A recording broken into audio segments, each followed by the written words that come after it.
So could I get your full name? Will Steven. Will Steven. Did Yes. you find him? I think him. Ask him about Jared Leto's hair. What do you think about Jared Leto's hair? Did you know about? Wait, why do you ask that?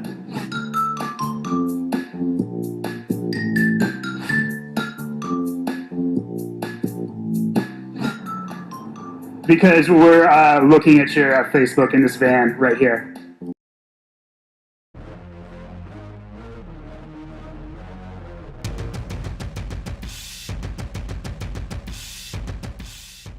Give you a little bit of an overview from our perspective at CDT on really what is privacy. This is an issue that we all care about deeply. Justice Brandeis said that privacy was the right most cherished by a free people.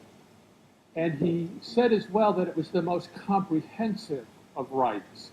Privacy is something that is achieved through policies and technical controls.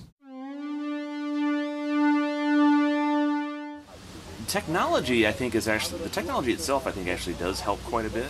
But the problem is the weakest link in any technology security isn't the technology, it's usually the people.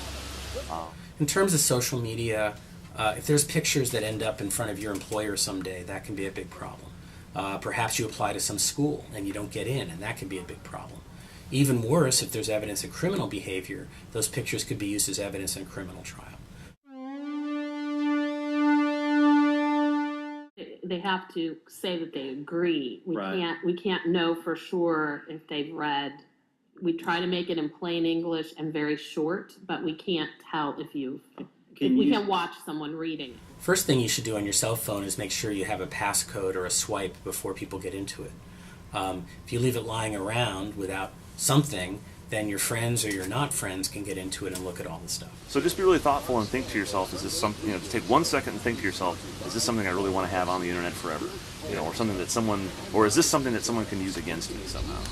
Guys are moving into the world for full-time employment.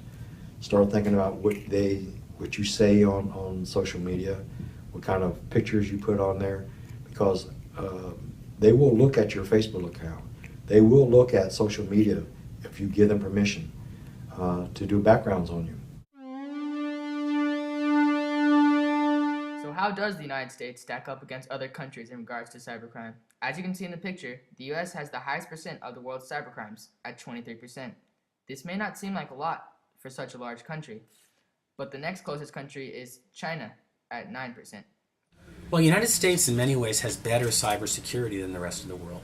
We've put more energy into tightening up our systems. Our systems still get hacked, but I think we're doing pretty well compared to a lot of places. It was said in an article that the Americans are the most exhibitionist type people in the world.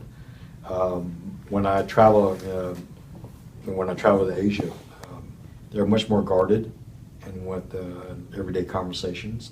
When you look at their Facebook pages, they're not quite as free with that information that they have about their personal lives. My son was deployed in Afghanistan, and I could Skype to his army tent in Afghanistan. So the internet gives us amazing things. When you have amazing things, you have some risks, and as a society and as individuals, we have to learn to face those risks. You writing an email or message to a friend is a private conversation, but now you're having a third party come in and observing that conversation. What's the difference between that and writing a letter and mailing it to your friend, expressing the same thing? Would your employer have the right to see that letter? Mm-mm. So there's a disparity between the electronic world and the physical world. Our laws have been set up mainly on the physical world. Now you're looking at the electronic world, and where are the boundaries of privacy as an individual? Well, we have some important protection under U.S. law.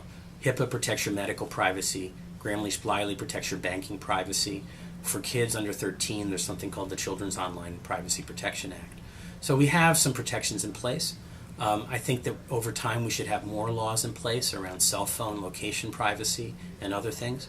And I hope as we get educated about this, we'll put common sense rules in place for everyone.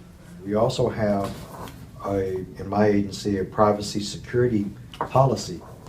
It says that if you come out to georgia.gov, that the information that we collect is only for operational and survey uses, and that once it's done, we dispose of your emails or any information that you may provide to us. It's getting worse. You can look at the examples of Home Depot, Dairy Queen, Jimmy John's. Your credit card information is out there, and every time you use that card at a business, you and the business are exposed to hacking. This picture shows that from 2005 to 2010, Americans have drastically lost their privacy on websites such as Facebook. In 2005, people had very limited access to people's private lives. As of today, however, the entire internet has access to every move you make in the digital world. Because we're just becoming more and more of a digital society. Everything is digital these days. And that just gives a much broader target for people to access.